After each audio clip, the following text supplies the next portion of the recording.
My name's Jeff Gibson. My thesis is called High Watermark. I'm going to read from the end of the first chapter. The story is basically told by Jake, the first person narrator.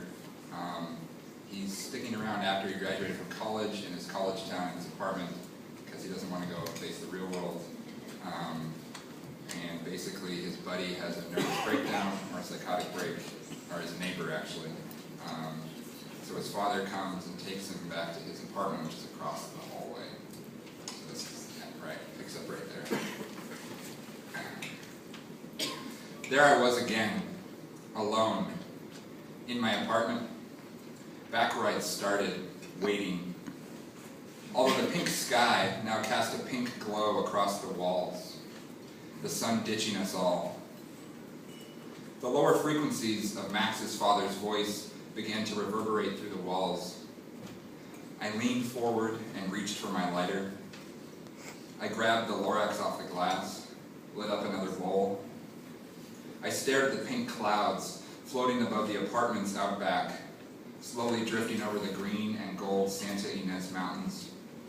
Wondered how far away they were, where they'd been, when they'd evaporate entirely. A gust of wind shot through my room, Max's door flying open and slamming shut.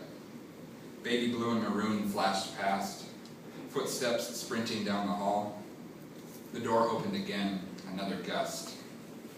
"Max!" his father shouted after him. "Get back here!"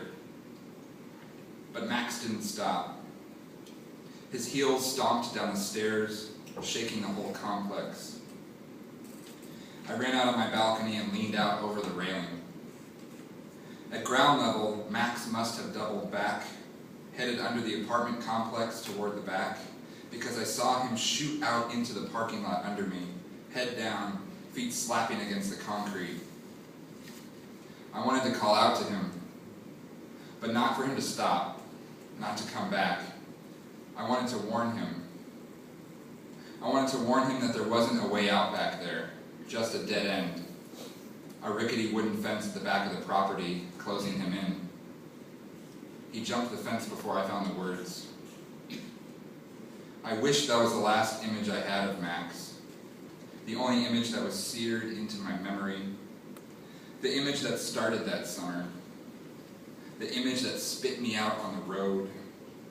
The image where Max is floating above the top of the fence, knees tucked in tight to his torso, his bulging right arm bearing his body weight, his head slightly turned, his profile with an eye on his periphery, like he's looking back at what he's running from, straddling the line between here and there, the line between so many things, the top of that creaking fence that lingers in the present. But that's not the last image. The image that seared inside me. That image developed the following afternoon. When there's me, drunk, stoned, and sunburned from a day boozing at the beach, stumbling up the stucco stairs with a shit-eating grin on my face and a spliff in my lips, to find a man sitting at the end of the hall, leaning the back of his head against my front door, staring at Max's front door, his knees tucked in tight to his torso, arms wrapped around his shins. Max's father, silent, still.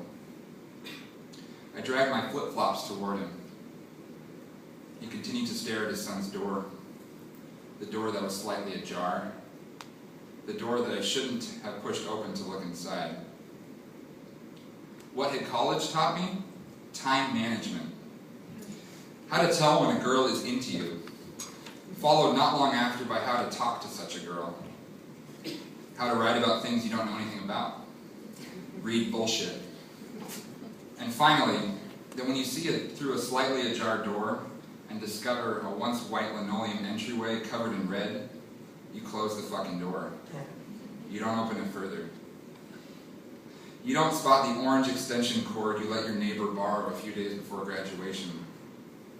You don't follow the orange cord as it runs up the kitchen cupboards, then across the kitchen counter, then up the wall and through a hook in the peppered red popcorn ceiling, then down again to the glistening teeth of the circular saw swaying back and forth like a pendulum and spot the body of your neighbor inches beneath it. His torso hunched over on the surface of the soaking red kitchen table. His head hanging off the side, held on to his shoulders by a piece of white flesh, no thicker than the spliff that just fell from your lips and splashed in a red crater on the once white linoleum floor.